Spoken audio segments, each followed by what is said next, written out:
Bienvenue à chacun de vous à notre soirée d'études bibliques de ce mercredi. Comme annoncé, le thème sur lequel nous allons passer quelques moments est la foi. La foi. La foi, la Bible en parle beaucoup. Et dans le monde religieux également, on en parle beaucoup. Mais la foi dont il est question ce soir, c'est la foi qui ressort des Saintes Écritures. Parce qu'on parle aussi de la foi dans d'autres religions.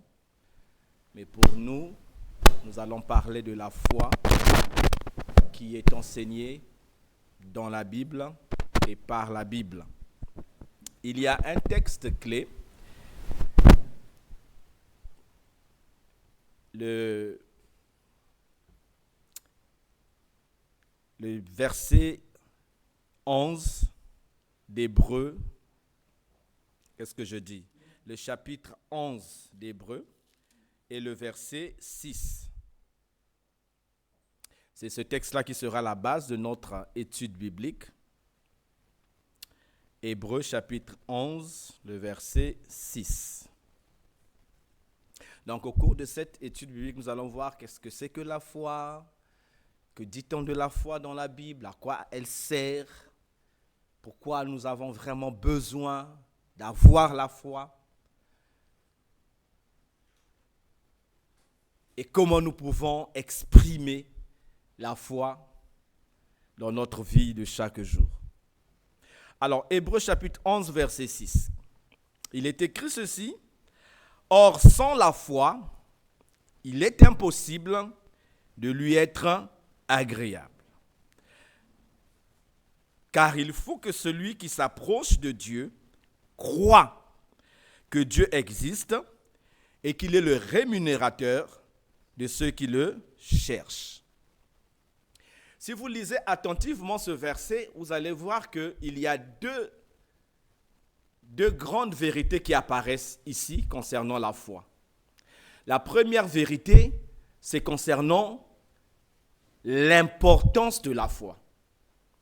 On nous montre que la foi est tellement importante que si nous ne l'avons pas, nous ne pouvons pas plaire à Dieu.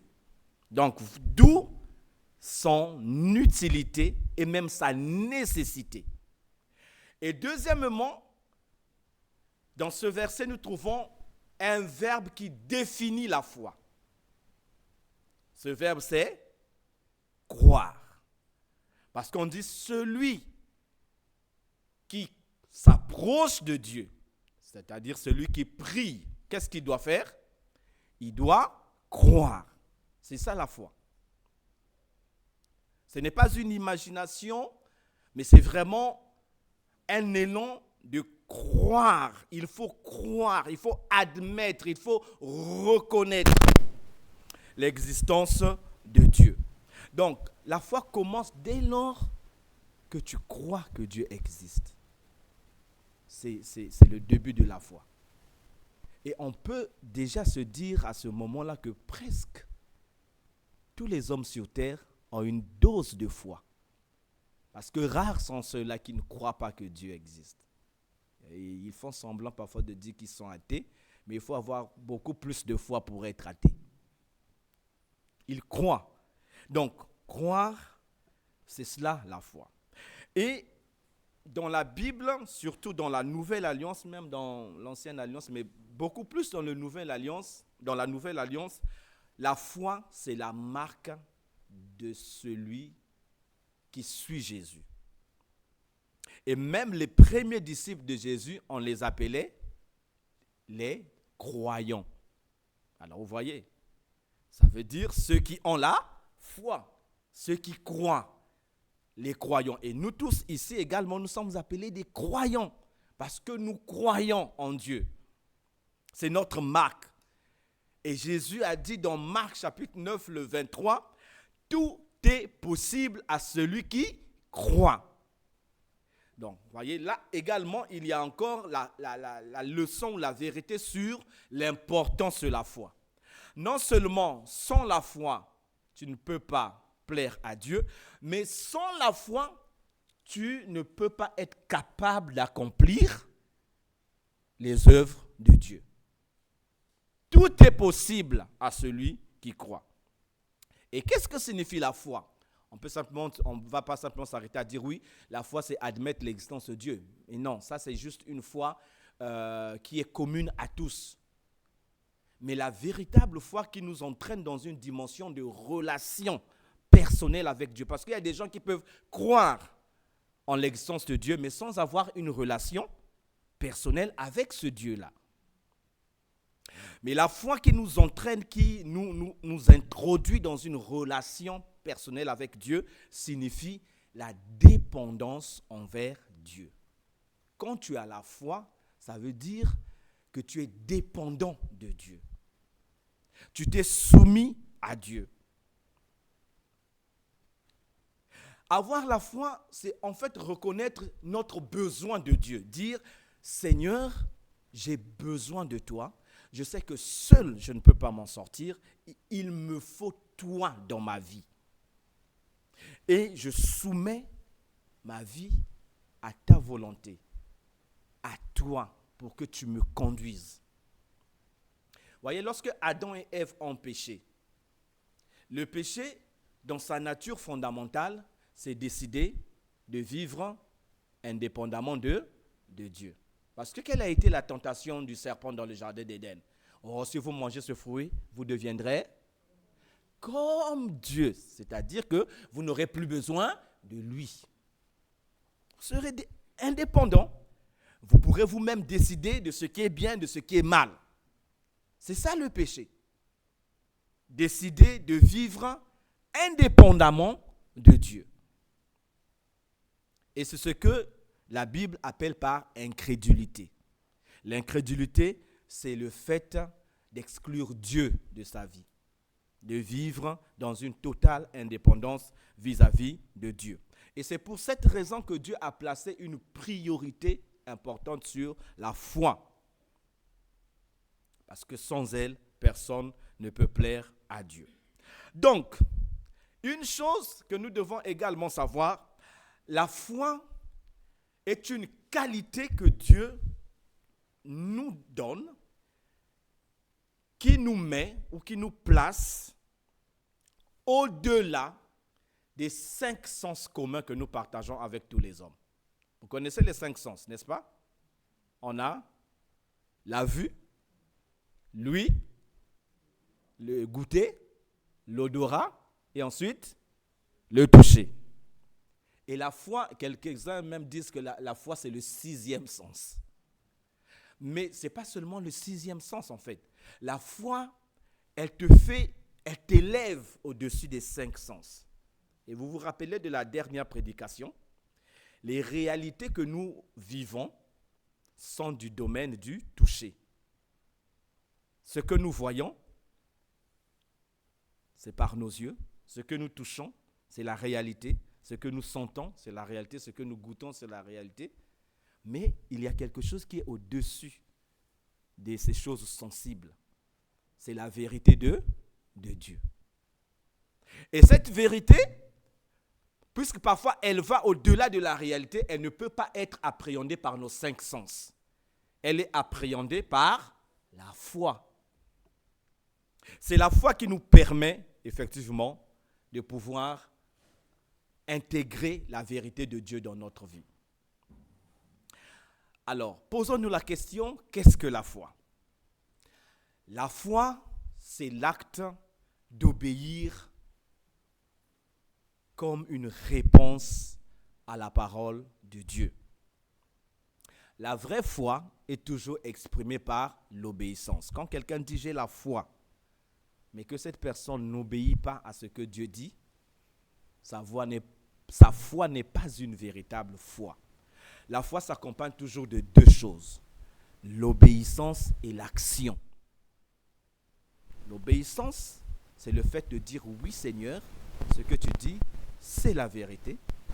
Et l'action, c'est la dynamique qui te pousse à poser des actes qui sont conformes à ce que Dieu t'a dit. Et si nous remontons plus loin sur notre texte d'Hébreux, chapitre 11, au verset 1, il est dit « Or, la foi est une ferme assurance des choses qu'on espère, une démonstration de celles qu'on ne voit pas. » C'est une définition assez compliquée de la foi. Mais ce qui est important ici, c'est que lorsque nous avons la foi, nous avons une assurance de ce qui n'est pas encore. Est-ce que vous voyez? La réalité, c'est le présent, c'est ce que nous vivons. Mais quand tu as la foi, tu es attaché déjà à ce qui n'est pas encore. Tu as l'assurance de ce qui n'est pas encore. Tu espères.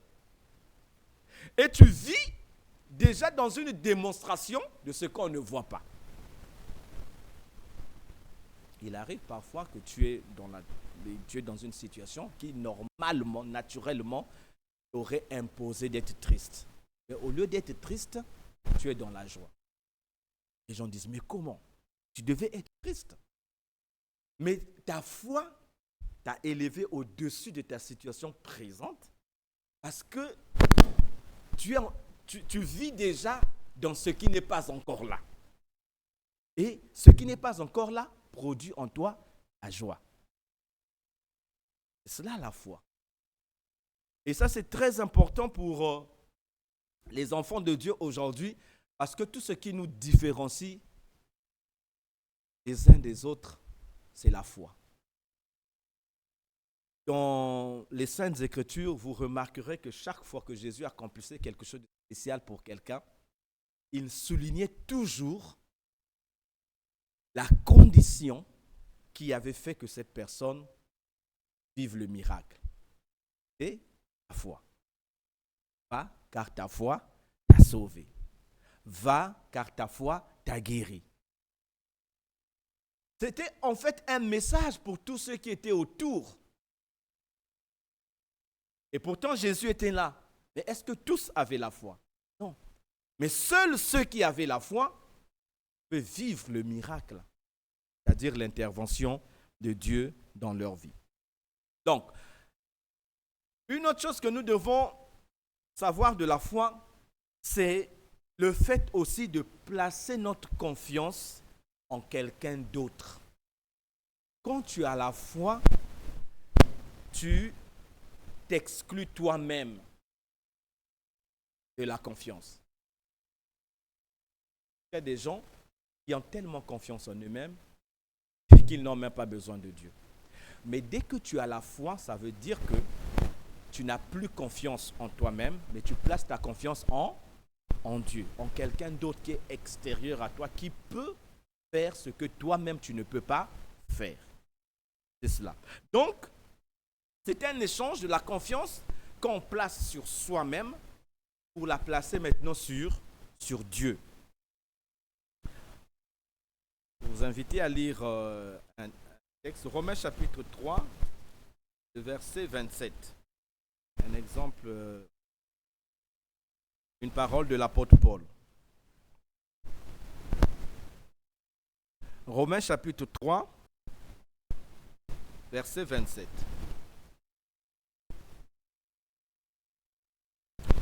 Où donc est le sujet de se glorifier?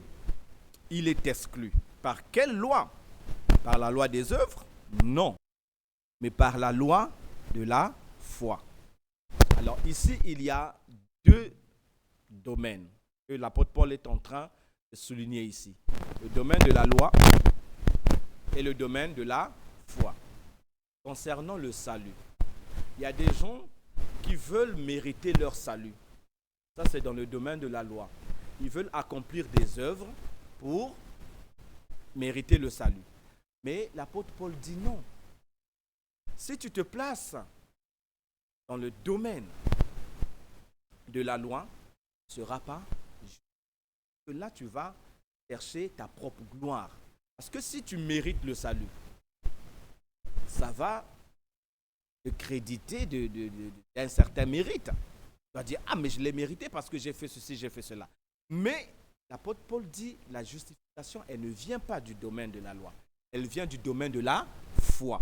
Et dans le domaine de la foi, il n'y a pas de place pour la gloire personnelle. Pourquoi? Parce que quelqu'un d'autre a tout fait. Toi, qu'est-ce que tu viens faire? Tu viens seulement accepter. Tu viens simplement dire, oui, je reconnais, j'accepte ce que Christ a fait et voilà, je reçois. C'est cela le domaine de la foi. Donc, lorsqu'on croit, il n'y a aucun mérite personnel. Personne ici peut dire, ah, si je crois, c'est parce que je suis meilleur que les autres, parce que j'ai fait beaucoup de choses pour croire. Non. La foi exclut la gloire personnelle. Personne ne peut se glorifier quand il croit. C'est du domaine de la grâce. Alors, il y a deux types de foi qui sont soulignés par la Bible. La première foi est la foi qui sauve. La foi qui sauve, dans Jean chapitre 3, le verset 16, le verset qui est très bien connu de tous, vous vous rappelez, on peut même le citer de mémoire. Car Dieu a tant aimé le monde qu'il a donné son Fils unique afin que quiconque croit en lui ne périsse point, mais qu'il ait la vie éternelle. Donc, ici, il s'agit de la foi qui sauve. Donc, cette foi qui sauve, c'est la voie d'entrée dans la nouvelle vie. Personne ne peut entrer dans la vie nouvelle, dans le salut, sans la foi. Et il y a 4 choses que nous devons savoir concernant cette foi qui sauve. Premièrement, c'est cette foi par laquelle nous sommes sauvés. Donc, nous sommes sauvés par la foi. Éphésiens chapitre 2, versets 8 à 9. Quelqu'un peut nous lire ce passage? Éphésiens chapitre 2, versets 8 et 9.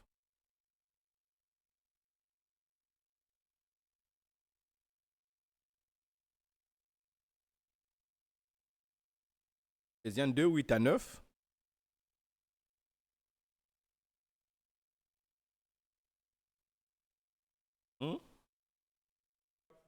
Et cela ne vient pas de vous, c'est le don de Dieu. Ce n'est point par les œuvres, afin que personne ne se glorifie.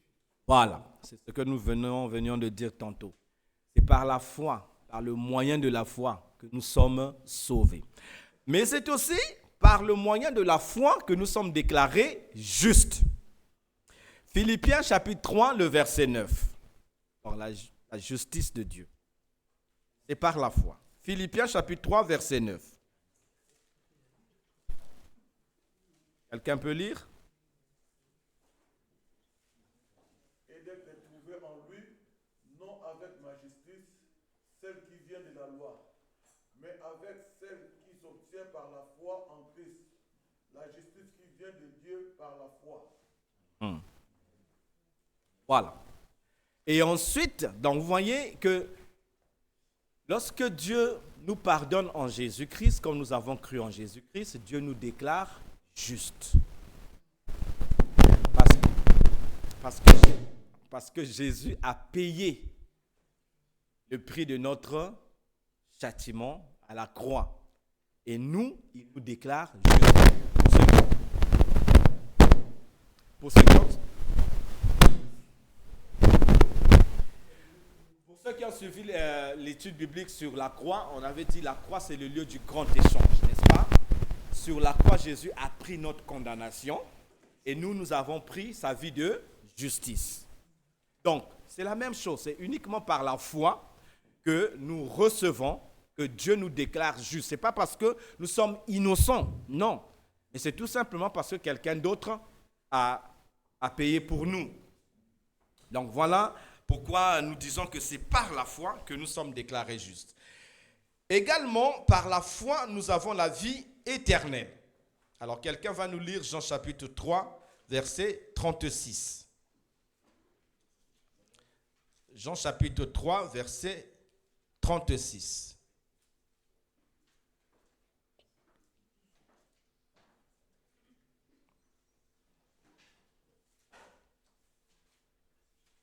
Celui qui croit au Fils a la vie éternelle. Celui qui ne croit pas au Fils ne verra point la vie, mais la colère de Dieu demeure sur lui. Voilà, celui qui croit au Fils, celui qui a la foi au Fils, à quoi? À la vie éternelle. Et ce Fils, c'est qui? C'est Jésus-Christ. Donc, dès lors que nous avons la foi en Jésus, eh bien, nous avons la vie éternelle. Nous avons la vie éternelle. Nous sommes sauvés, nous sommes déclarés justes, nous avons la vie éternelle. Et tout ça, en fait, si vous vous rendez compte, cette foi vous introduit dans l'œuvre qui a été accomplie dans le passé. Et cette foi n'agit qu'une seule fois. La foi qui sauve, parce qu'on n'est jamais sauvé deux fois. On n'est jamais rendu juste deux fois. On n'a jamais la vie éternelle deux fois. Est-ce que vous comprenez? Parce que la foi qui sauve est en relation directe avec le sacrifice de Jésus. Et le sacrifice de Jésus a été accompli une seule fois pour toutes. Dès lors que tu y crois, tu es sauvé, tu es déclaré juste et tu as la vie éternelle. Donc, ça te relie à ce qui s'est déjà accompli. Maintenant, il y a une seconde foi, une autre foi. La deuxième foi, c'est la foi quotidienne. La foi de chaque jour. Et cette foi, c'est le fondement de ta vie ou de ta marche avec le Seigneur au quotidien. Romains chapitre 1, le verset 17. Romains chapitre 1, le verset 17.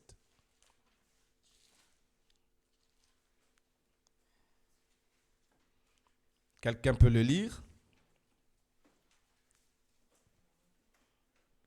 Parce qu'en lui est révélée la justice de Dieu par la foi et pour la foi. Selon qu'il est écrit, le juste vivra par la foi. Voilà. C'est la dernière phrase qui doit attirer notre attention ici.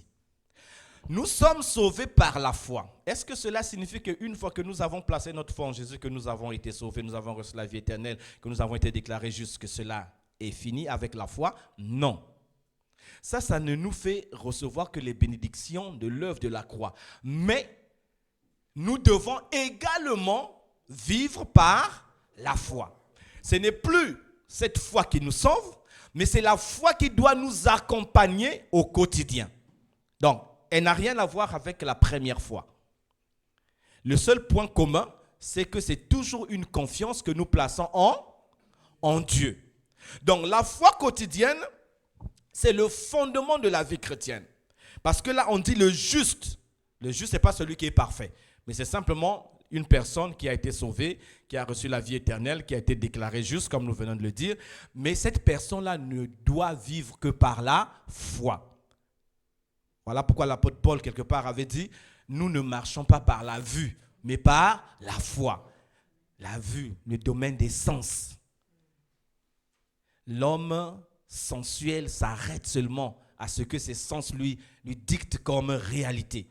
Mais l'homme spirituel marche par la foi, parce qu'il voit les choses qui sont au-delà de l'expérience de la réalité quotidienne. Il y a un passage que j'aimerais partager concernant Moïse. Ça me vient comme ça, Hébreu, lorsqu'on a parlé de Moïse, dans Hébreu chapitre 11. Hébreu chapitre 11, nous allons lire à partir du verset 24 jusqu'au verset 27. Hébreu chapitre 11, versets 24 à 27. C'est par la foi que Moïse, devenu grand, refusa d'être appelé fils de la fille de Pharaon. Aimant mieux être maltraité avec le peuple de Dieu que d'avoir pour un temps la jouissance du péché. Regardons l'opprobre de Christ comme une richesse plus grande que les trésors de l'Égypte, car il avait les yeux fixés sur la rémunération. C'est par la foi qu'il quitta l'Égypte sans être effrayé de la colère du roi, car montra ferme comme voyant celui qui est invisible. Vous voyez ici, Moïse se retrouve dans une situation et pourtant il était bien dans la maison de Pharaon. Il était destiné à être l'héritier de Pharaon, à diriger l'Égypte. Mais qu'est-ce qu'il a préféré? Il a refusé d'être appelé fils de la fille de Pharaon. C'était un honneur que d'appartenir à cette famille, mais il a refusé. Il a préféré être maltraité avec le peuple de Dieu, c'est-à-dire de partager le sort du peuple de Dieu, plutôt que de jouir pour un temps du péché. Parce que être du côté des Égyptiens, c'est être du côté du péché, parce que les Égyptiens ne croyaient pas en Dieu. Mais vous allez voir qu'est-ce qu'il est dit ici. Au verset 26, il regarda l'opprobre de Christ. Et pourtant, on peut dire, mais Moïse ne connaissait pas Jésus. Mais en fait, en faisant le choix qu'il avait fait, il se plaçait du côté de Dieu. Du côté de Jésus qui devait souffrir. Parce que lui, il s'est placé du côté du peuple qui souffrait à cause de la méchanceté des Égyptiens. Et pour lui, il n'a pas vu la souffrance présente, mais il a vu quoi? La rémunération. C'est ce qu'on nous dit ici. Il avait les yeux fixés sur la rémunération, c'est-à-dire la récompense. Et sa récompense, en fait, c'était quoi? C'était la promesse de Dieu de sortir d'Égypte. Donc pour lui, il se disait, non, je ne peux pas rester là, parce que la promesse de Dieu dit qu'il y a un autre pays qui nous attend. Et c'est là-bas que je dois aller. Et pour une deuxième vérité, dans le verset 27, il quitta l'Égypte sans être effrayé de la colère du roi, car il se montra ferme, comme voyant celui qui est invisible. La foi. Quand vous voyez ce qui est invisible. D'un côté, le visible, c'était qui? C'était Pharaon. N'est-ce pas? Celui qui avait le pouvoir, celui qui avait toute la hargne, toute la puissance de destruction. Mais Moïse n'a pas gardé ses yeux fixés sur Pharaon qui était visible. Ses yeux étaient fixés sur celui qui est invisible. Voilà la foi, chers frères et sœurs. Parfois dans votre vie, vous avez des pharaons qui se dressent devant vous. Vous les voyez bien comme ça, mais ne gardez pas vos yeux fixés sur eux. Quand David a affronté Goliath, il ne voyait pas la taille de Goliath. Ses yeux étaient fixés sur l'invisible. Voyons l'invisible. Ce sont les paroles de notre cantique. C'est par la foi que voyons l'invisible. Donc, nous les salutistes, nous sommes appelés à marcher sur ces pas de ces hommes qui regardaient, pas avec les yeux physiques, mais avec les yeux de la foi. Quand vous avez la foi, eh bien, vous regardez l'invisible. Quand les autres disent c'est impossible, vous voyez le possible. Quand les gens disent mais il fait noir, vous voyez la lumière. C'est ça la foi. La foi te conduit toujours à voir ce que les autres ne voient pas. Ce que Dieu a déjà établi devant toi. Et la foi doit t'agir au quotidien. Croire que Dieu est avec moi. Croire que Dieu peut changer les situations. Croire que Dieu a le contrôle des événements. Lorsque les gens sont désespérés, eh bien, la personne qui a la foi n'est jamais désespérée. Un échec ou une défaite pour quelqu'un qui a la foi ne veut pas dire que c'est le dernier mot. Jamais. Parfois, dans les situations de la vie, on se pose la question, mais Dieu, tu es où? Pourquoi tu as permis cet échec? Laissez-moi vous dire que le dernier mot de Dieu, c'est toujours la victoire. Si tu as connu un échec, si tu as connu une défaite, ce n'est pas là le point. C'est juste une virgule. Le Seigneur est à l'œuvre. Le mot-clé, c'est la victoire. Donc, lorsque nous croyons de manière quotidienne, qu'est-ce que nous recevons du Seigneur? Eh bien, nous recevons la vie. Nous recevons la force. Nous recevons cette capacité de nous approcher de Dieu de manière permanente. Nous recevons la capacité de nous réjouir au milieu même des souffrances. Lorsque nous avons la foi, nous recevons la capacité de marcher dans la vallée de l'ombre de la mort. Nous continuons à suivre le chemin que Dieu a tracé pour nous parce que nous avons la foi. C'est ça, le juste vivra par la foi. Lorsque nous avons la foi au quotidien, nous pouvons accomplir les œuvres de Dieu parce que Jésus a dit, si vous croyez en moi, vous accomplirez des grandes œuvres. Plus même que celles que j'ai accomplies. Bon, ici, il ne s'agit pas de dire que nous allons ressusciter les morts, hein? Mais Jésus était dans une dimension spirituelle. Parce que, en fait, qu'est-ce que Jésus voulait dire? Le véritable miracle aux yeux du Seigneur, c'est de conduire quelqu'un à la repentance. Et lorsque nous amenons beaucoup de gens à la foi, eh bien, nous accomplissons plus que ce que Jésus a fait. C'est cela. Et Pierre, au jour de la Pentecôte, eh bien, il a fait. Ils ont prêché l'évangile. On nous dit près de 3000 personnes se sont repenties, se sont converties ce jour-là. C'est ça faire les plus grandes œuvres que Jésus. Jésus, lui, il a établi le fondement. Mais c'est nous qui accomplissons cette œuvre d'annoncer l'évangile et de permettre aux gens d'être sauvés. Il faut aussi que nous sachions que la foi au quotidien nous est donnée en relation avec la connaissance spirituelle. Vous savez qu'il y a deux types de connaissances. Il y a la connaissance du monde et il y a la connaissance de Dieu. Nous allons lire un texte, 1 Corinthiens chapitre 2, les versets 4 à 7. 1 Corinthiens chapitre 2, les versets 4 à 7. 1 Corinthiens 2, versets 4 à 7. Il est écrit ceci. Ma parole et ma prédication ne reposaient pas sur les discours persuasifs de la sagesse, mais sur une démonstration d'esprit et de puissance, afin que votre foi fût fondée non sur la sagesse des hommes, mais sur la puissance de Dieu. Cependant, c'est une sagesse que nous prêchons parmi les parfaits, sagesse qui n'est pas de ce siècle, ni des chefs de ce siècle qui vont être anéantis. Nous prêchons la sagesse de Dieu, mystérieuse et cachée, que Dieu, avant les siècles, avait destinée pour notre gloire. Donc ici, dans ce texte, nous voyons qu'il y a deux types de connaissances. Il y a le mot sagesse qui est là, mais qui en fait exprime la connaissance. Il y a la connaissance par les sens, c'est-à-dire la sagesse de ce monde, cette connaissance qui nous est apportée par nos cinq sens. Mais c'est une connaissance qui est limitée.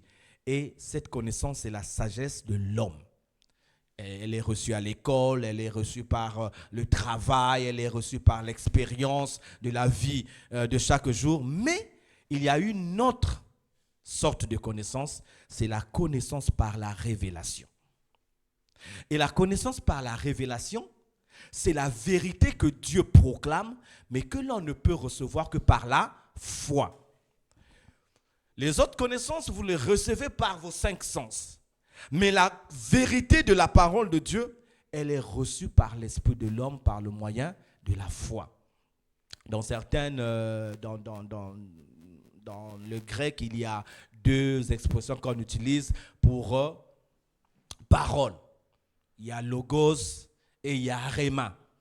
Logos, c'est la parole ordinaire qu'on adresse à tout le monde. Mais rhéma, c'est la parole révélée. La révélation que tu reçois. Et vous savez quoi? C'est ce qui se passe souvent tous les dimanches. Lorsqu'on prêche, il y a des gens qui ne reçoivent que le logos. Mais il y a d'autres qui reçoivent le rhéma. Et c'est ceux-là qui reçoivent le rhéma qui vivent les miracles avec le Seigneur. Oui. Quand quelqu'un dit, oui, cette parole, je la reçois, elle est pour moi. Et je sais qu'elle va agir dans ma vie. C'est ça le rhéma. Le logos, il est annoncé à tous. Mais c'est seulement au niveau de la foi que la différence se fait. Dieu donne sa révélation à ceux qui ont la foi. Dieu ne donne pas la révélation à ceux qui n'ont pas la foi. Parlons maintenant de la fondation de la foi. Donc, retenez ça. Connaissance par l'essence, c'est la connaissance, c'est la sagesse de l'homme. Mais il y a une autre connaissance. C'est la connaissance par révélation. Et c'est un peu comme avec la Bible. La Bible, en tant que telle, en tant que papier, voilà, vous avez tout ce qui est écrit sur le papier, c'est logos. Mais il y a des moments où le verset que vous avez lu il y a 10 fois, un jour devient réma pour vous. Et pourtant, vous l'avez lu et relu tant de fois. Mais ce jour-là, dans l'esprit de prière, il y a un déclic qui se fait dans votre esprit. Le Saint-Esprit vous communique un réma, une révélation. Et vous dites, Seigneur, merci. Vous vous mettez à louer le Seigneur et vous marchez. C'est pourquoi il est très important de ne pas seulement faire une lecture de la Bible, mais souvent de faire une méditation. Reposez-vous, faites une lecture tranquille, lente, méditative. Laissez Dieu vous parler. Lorsque vous lisez, vous allez avoir l'habitude de recevoir la révélation. La fondation de la foi, notre foi, la vraie foi, se fonde sur 3 grandes choses que j'aimerais vous partager ce soir. Le premier fondement de la foi, c'est la nature de Dieu. Quand je crois en Dieu, je dois croire en qui est véritablement Dieu. Et il y a 3 choses que j'aimerais vous dire au sujet de Dieu ce soir qui doivent être le fondement de votre foi en Dieu. La première vérité, c'est que Dieu ne peut pas changer. Dieu ne peut pas changer. Et il ne change pas et il ne changera jamais. Malachie chapitre 3, le verset 6, vous pouvez le noter, mais il y a un autre texte que j'aimerais plutôt lire, c'est Jacques chapitre 1, le verset 17. Malachie chapitre 3, le verset 6 et Jacques chapitre 1, le verset 17. Dans Jacques chapitre 1, le verset 17, il est écrit « Toute grâce excellente et tout don parfait descendent d'en haut du Père des Lumières, chez lequel il n'y a ni changement, ni ombre de variation. » Dieu ne peut pas devenir plus saint ou moins saint, plus grand ou moins grand. Il n'y a pas de variation en lui. Il ne change pas. Il est Dieu, il est stable, il est comme il est du début à la fin de toute éternité. Dieu ne peut pas changer. Deuxième vérité, il ne peut pas échouer. Dieu n'échoue jamais. S'il a dit qu'il fera quelque chose, il le fera. Dieu réussit toujours. Ça, c'est quelque chose de très important que nous devons retenir à propos de Dieu. Il y a un texte, je vais retrouver dans Job, ce livre qu'on ne lit pas très souvent, qui est le livre du juste souffrant, mais il a des très belles paroles. Job, chapitre 42, le verset 2. Job 42, le verset 2. Je reconnais que tu peux tout et que rien ne s'oppose à tes pensées. Voilà. Je reconnais que tu peux tout. C'est-à-dire que tu n'échoues jamais.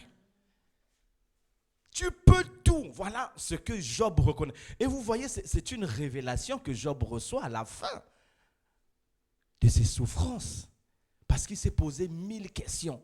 Mais pourtant, j'ai été juste. Pourtant, j'ai obéi à Dieu. Pourtant, j'ai vécu dans l'intégrité. Pourquoi Dieu, tu as permis tout ça? Mais quand il a entendu ce que Dieu lui a dit, il a dit, je reconnais que tu peux tout. Que rien ne s'oppose à tes pensées. Et quand il a reconnu ça, le miracle s'est produit. Il a retrouvé le double de ce qu'il avait perdu. Donc, mes chers frères et sœurs, voilà. La deuxième vérité, Dieu ne peut pas échouer. Et la troisième vérité, Dieu ne peut pas mentir. Dieu ne peut pas changer, Dieu ne peut pas échouer, Dieu ne peut pas mentir. Nombre chapitre 23, le verset 19. Nombre 23, le verset 19.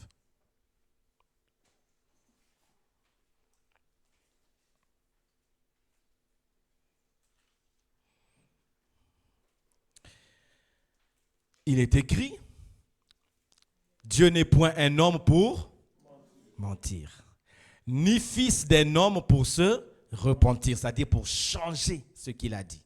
Ce qu'il a dit, ne le fera-t-il pas? Ce qu'il a déclaré, ne l'exécutera-t-il pas? Et il y a quelque chose que je pense c'est Habakkuk qui l'avait dit. Et Dieu a dit à Habakkuk, attends la prophétie. Même si elle tarde, attends-la, elle s'accomplira. Attends, ce que Dieu a dit s'accomplira. Même si aujourd'hui elle ne se réalise pas, mais elle finira par s'accomplir. Parce que Dieu ne peut pas mentir. Voilà les trois vérités sur Dieu. Si vous voulez vraiment mettre votre foi sur un fondement sûr. Dieu ne change pas. Dieu n'échoue pas. Dieu ne ment pas. Il ne peut pas changer, il ne peut pas échouer, il ne peut pas mentir. Ça, c'est le premier fondement. Le second fondement de notre foi, c'est sur l'œuvre que Jésus a accomplie à la croix. Ce que Christ a accompli à la croix. Et là, il y a le beau verset de Hébreux chapitre 12, le verset 2, que nous allons lire. Hébreux 12, verset 2. Ayons les regards sur Jésus qui suscite la foi et l'amène à la perfection. Dans d'autres versions, il est dit qui est l'auteur et le consommateur de la foi, ou le chef et le consommateur de la foi. En échange de la joie qui lui était réservée, il a souffert la croix, méprisé l'ignominie et s'est assis à la droite du trône de Dieu. Donc, le second fondement de la foi, c'est croire qu'à la croix, Jésus a accompli notre salut. Que sur la croix, Jésus a accompli mon salut. Il est vraiment mort pour mes péchés. Et par lui, j'ai le salut, j'ai la vie éternelle, j'ai le pardon de mes péchés. Voilà. Je suis déclaré juste. Donc, le Père, le Fils, et ensuite, il y a un troisième élément, un troisième fondement de la foi. Je ne sais pas si quelqu'un peut l'imaginer. Notre foi doit se fonder sur quoi? La parole, exactement. Le troisième fondement, c'est la parole de Dieu. Et vous remarquerez que la parole de Dieu est intimement liée aussi à la nature de Dieu. Parce que la parole de Dieu, c'est la vérité. Elle ne change pas, elle ne ment pas, et elle ne peut pas échouer. La parole de Dieu. Matthieu, chapitre 24, verset 35. Quelqu'un pourra nous lire ce texte? Matthieu, chapitre 24, verset 35.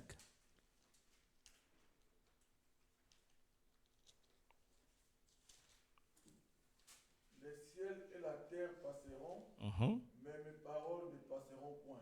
Voilà. Voyez? Mes paroles ne passeront point. Donc, tout dans ce monde pourra passer, mais les paroles de Dieu. Donc, si nous plaçons notre foi sur la parole de Dieu, notre foi va résister. Pourquoi? Parce qu'elle a un fondement éternel. Un fondement qui n'est pas corruptible, qui n'est pas destructible.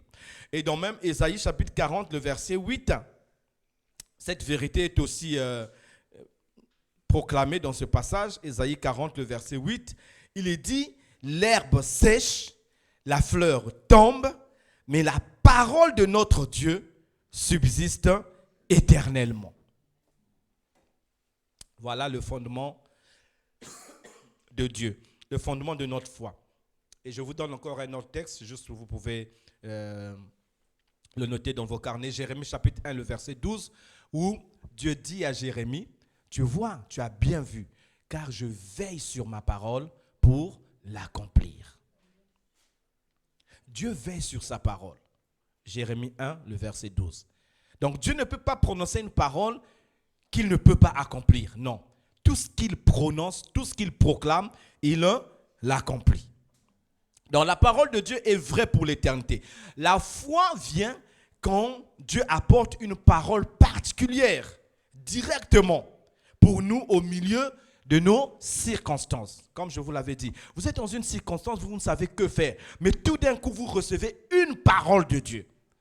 Le réma qui vient. Et quand cette parole vient, elle produit en vous la foi. Une foi telle que même si le monde se dressait contre vous pour vous dire, mais où est-ce que tu vas? Mais qu'est-ce que tu fais? Toi, tu dis non, je suis sûr. Parce que Dieu me l'a dit. Et comme Dieu me l'a dit, eh bien, ça va s'accomplir. La foi conduit des gens à trouver un chemin là où tous les autres n'ont pas trouvé de chemin. C'est cela, la foi. Croire en qui est Dieu, croire en ce que Jésus a accompli à la croix et croire en la parole de Dieu. Le principe de la foi doit opérer constamment dans nos vies, quelles que soient nos circonstances. Je vous avais cité un verset de Paul. Nous ne marchons pas par là, la vue, mais par la foi. Je vous donne la référence. 2 Corinthiens, chapitre 5, le verset 7.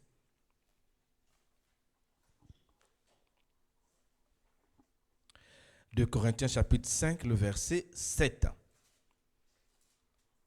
Car nous marchons par la foi et non par la vue. Mais je vais vous faire lire une déclaration qu'il a faite avant, au verset 6. Au verset 6, la première phrase. Il dit quoi? Nous sommes donc toujours pleins de confiance. C'est cela la foi. Nous sommes donc toujours pleins de confiance. Mais confiance en quoi ou en qui? Confiance en Dieu. C'est cela, avoir la foi de manière quotidienne. Nous sommes toujours pleins de confiance. Même lorsque nous ne voyons pas encore la vérité de Dieu se réaliser, mais nous sommes toujours pleins de confiance. Parce que cette vérité finira par se réaliser. Et vous vous rappelez qu'il est dit que le juste vivra par la foi.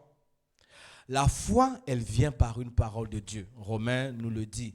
Car la foi vient de ce qu'on entend. Et ce qu'on entend vient de la parole de Dieu. Romains 10, verset 17. Il est très important que nous prenions l'habitude d'écouter Dieu nous parler. Par sa parole. Lorsque nous lisons la parole, ça peut être le logos pour tout le monde, mais à un certain moment, si nous sommes dans une attitude de foi, nous recevons une révélation de Dieu. Beaucoup de gens retrouvaient la guérison comme ça, juste parce qu'une parole de Dieu est devenue réma pour eux. Ils se sont dit, c'est bon, je crois. Dès lors qu'ils ont dit, je crois, c'est fini. La maladie est partie. La situation a été changée. La foi plutôt, elle s'accompagne de l'obéissance à la parole. Ça, c'est très important. Jacques avait dit, une foi sans œuvre est morte. Si vous avez la foi, eh bien, il faut l'accompagner par des actes d'obéissance. Dieu vous dit, allez voir tel frère. Vous dites, oh, j'ai la foi. Et vous restez là où vous êtes. Est-ce que ça, c'est la foi? Non. Dieu vous dit, faites ceci. Vous ne le faites pas. Vous dites seulement, oh, j'ai la foi. J'avais lu l'histoire sur 2 hommes. vous allez comprendre ce que c'est que la foi. Alors, ces deux hommes vivaient dans un pays où il avait plu il y a très longtemps. Et ils se sont mis à prier. Et les deux ont reçu la révélation que Dieu va bientôt faire tomber la pluie. À cause de la sécheresse, à cause du manque de pluie, les gens ne travaillaient même plus la terre parce qu'ils étaient désespérés. Alors, les deux qui avaient prié ont reçu la même révélation. L'un a dit, je crois. Il a dit, Seigneur, je te bénis parce que tu enverras la pluie. Il est resté dans sa maison. Le deuxième, qu'est-ce qu'il a fait? Il a pris ses outils. Il est sorti. Il est allé préparer son champ. Il s'est mis à arracher les petites herbes qui étaient là. Il a commencé déjà à battre, à remuer la terre. Les gens disent, mais qu'est-ce que tu es en train de faire? La pluie va venir. Je prépare mon terrain pour recevoir la pluie. Entre les deux, qui avait la foi? Et effectivement, la pluie est venue. Et celui qui avait préparé le terrain était le premier à s'aimer. La foi, quand elle vient, les gens vont peut-être te prendre pour un fou. Mais quand tu as la foi, eh bien, tu marches à contre-courant. Et c'est seulement par ce moyen que tu vois le miracle de Dieu s'accomplir dans ta vie. Il y a une dernière chose par laquelle j'aimerais terminer. Il y a ce qu'on appelle la crise ou l'épreuve de la foi. On va lire Jacques chapitre 1, les versets 2 à 4. Jacques chapitre 1, les versets 2 à 4.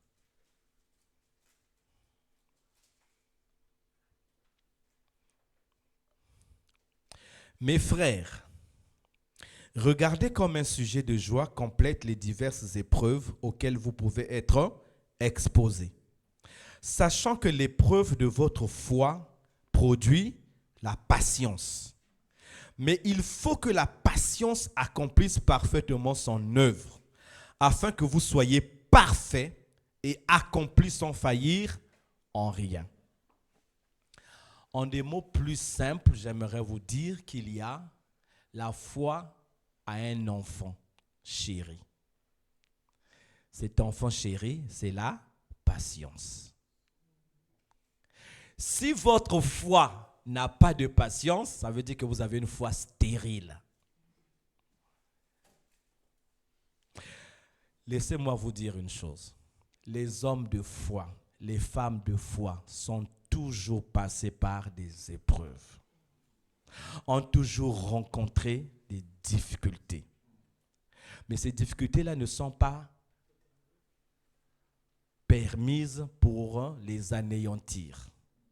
Mais c'est plutôt pour augmenter leur foi et pour donner plus gloire à Dieu. Abraham et Sarah.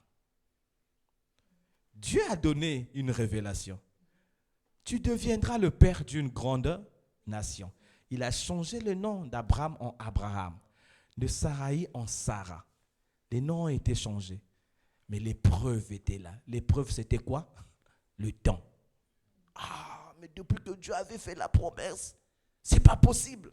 Ah non, Abraham, il y a Agar qui est là, s'il te plaît. On va faire le court-circuit et puis bon, je pense que Dieu va accepter ça. Peut-être que c'est par là que Dieu fait que nous puissions passer. Raccourci. Mais c'était pas ça. Il fallait attendre le temps de Dieu. Heureusement que Dieu ne change jamais. Nous pouvons faire des erreurs, mais Dieu ne change jamais. Ça, c'est ce qui me rassure. Il arrive parfois sur le chemin de la foi, tu commets une erreur. Mais Dieu, lui, ne change jamais. Et il ne ment pas. Le temps est arrivé. Ce que Dieu avait promis, c'est réalisé. Ce n'était pas Ismaël, c'était Isaac. Isaac est venu. Donc quand Dieu t'a promis un Isaac, ne cherche pas d'Ismaël. Isaac viendra. La crise ou l'épreuve de la foi nous arrive parfois parce que le Seigneur peut-être nous trouve que nous sommes encore un peu fragiles. Ou bien encore nous sommes encore immatures. Il veut nous rendre forts. Il veut affermir notre foi. Il veut nous faire grandir. Et il permet des obstacles, des épreuves.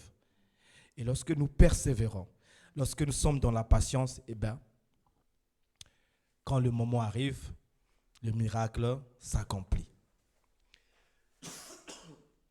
Donc, nous devons savoir que le Seigneur, puisqu'il n'échoue pas, s'il a promis, il accomplit vraiment tout ce qu'il a promis.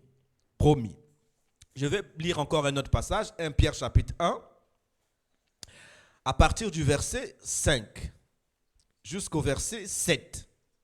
1 Pierre chapitre 1, verset 5 à 7. À vous, qui par la puissance de Dieu, êtes gardés par la foi pour le salut prêt à être révélé dans les derniers temps. Verset 6. C'est là ce qui fait votre joie, quoique maintenant, puisqu'il le faut, vous soyez attristés pour un peu de temps par diverses épreuves. Verset 7. Afin que l'épreuve de votre foi, plus précieuse que l'or périssable, qui cependant est éprouvé par le feu, ait pour résultat la louange, la gloire et l'honneur lorsque Jésus-Christ apparaîtra. Vous voyez ici, surtout le verset 7 est très parlant. L'épreuve de votre foi, plus précieuse que l'or périssable. Vous savez que l'or, pour le rendre pur, on le fait passer par quoi? Par le feu, pour le purifier des scories. Et je me rappelle encore, lorsque je grandissais, j'ai vécu quelques années avec mon grand-père dans une ville où il y avait beaucoup de forgerons. C'est là où j'ai découvert comment on fabrique certains outils qu'on utilise, des pelles, des coupes-coupes. Et je vous dis, pour redresser ces métaux-là, on les met dans une fournaise, vraiment une fournaise qui brûle à plus de 200 degrés. Hein. Vous voyez que le fer est tout rouge. Et quand le forgeron le fait sortir, il se met à battre avec son marteau pour lui donner la forme. Mais c'est ça aussi l'épreuve de la foi. Donc le métal doit souffrir dans la chaleur, dans les coups, pour produire un outil qui sera utile. Et parfois, Dieu aussi envoie des épreuves dans notre vie pour affermir notre foi, pour nous façonner, pour nous rendre plus utiles à lui. Voilà. Donc l'épreuve de la foi, ce n'est pas quelque chose à bannir. Lorsque vous êtes éprouvé à cause de votre foi, réjouissez-vous. Parce que le Seigneur est en train de vous préparer à quelque chose de plus grand. Vous savez, il y a foi et foi. Laissez-moi vous dire, il y a foi et foi. Il y a la foi qui est au niveau du commun des mortels. Mais il y a une foi qui dépasse le commun des mortels. Et quand Dieu veut vous amener à la dimension de la foi surnaturelle, eh bien, il vous fait passer par les épreuves. Mais pour terminer, peu importe les épreuves que nous pouvons traverser, les épreuves de la foi, rappelez-vous toujours d'une qualité de Dieu, c'est sa fidélité. Dieu est fidèle. Dieu est fidèle. Tous ceux qui lui font confiance ne sont jamais confus. Il ne trahit jamais la confiance qu'on lui fait. Dieu est fidèle. Il est fidèle à sa parole et tout ce qu'il promet, il accomplit. Ce Dieu est bon et je vais conclure par 1 Jean chapitre 5, le verset 4, qui est le résultat de la foi. Lorsque nous avons la foi, quel est le résultat de cette foi? 1 Jean chapitre 5, le verset 4. Quelqu'un peut lire?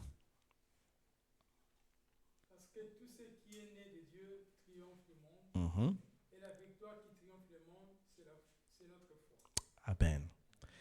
Tout ce qui est né de Dieu triomphe du monde. Et la victoire qui triomphe du monde, c'est quoi? C'est notre foi. Donc le résultat de la foi, c'est quoi? C'est la victoire sur le monde. Quand tu as la foi, eh bien, tu es victorieux. Tu as cet ingrédient-là qui apporte dans ta vie la victoire sur le monde. Le fait seulement de placer sa foi, d'avoir la foi en Dieu, la foi en Jésus, la foi en la parole de Dieu, eh bien, te qualifie pour vivre une vie victorieuse sur le monde. Donc, nous sommes entrés dans la vie chrétienne par le moyen de la foi. Nous devons aussi marcher par la foi, vivre par la foi au jour le jour. Et dans Hébreux 11 qu'on avait lu concernant Moïse, si vous voyez, c'est le chapitre qui nous parle des personnages de l'Ancien Testament qui ont été des hommes et des femmes de foi. On nous dit qu'ils sont tous morts dans la foi. Ça veut dire qu'ils ont gardé la foi jusqu'au bout. Ils ont vécu et marché par la foi et ils sont morts dans la foi. Ma prière pour vous, c'est que vous ne perdiez pas votre foi. Que vous gardiez la foi jusqu'à la fin. Jusqu'au jour où le Seigneur vous rappellera à lui. Et là, vous aurez ce privilège d'écouter ses paroles. Bon et fidèle serviteur, bonne et fidèle serviteur, tu as été fidèle, entre dans la joie de ton maître. Donc voilà où nous mettons fin à notre étude biblique sur la foi. Nous avons appris ce que c'est que la foi dans sa définition, dans sa pratique, dans son fondement et dans ses épreuves. Et nous avons terminé par le résultat de la foi qui est la victoire sur le monde. Nous allons prier et remercier Dieu pour cette étude de sa parole. Seigneur, nous te bénissons, te rendons grâce parce que tu as choisi un moyen à la portée de tous par lequel tous peuvent être sauvés. C'est la foi. Tu savais que par les œuvres de la loi, personne ne pouvait être sauvé. Et c'était difficile.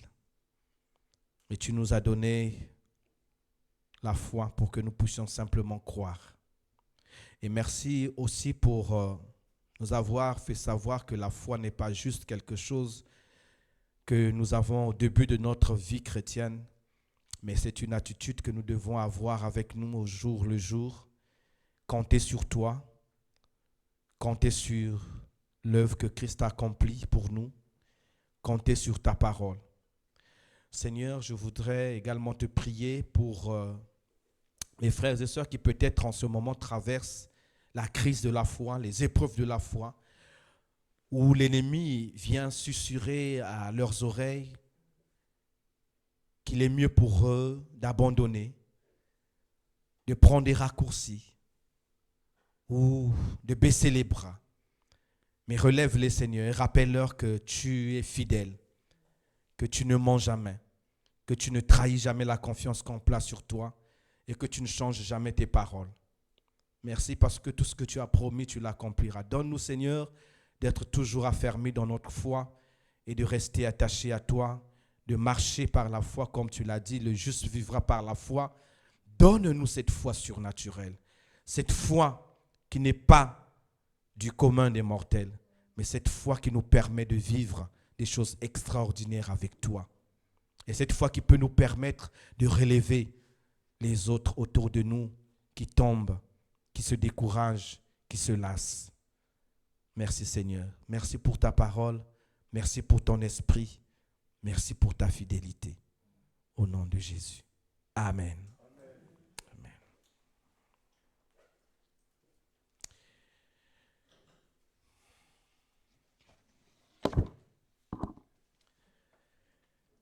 Nous allons passer maintenant à notre temps de questions.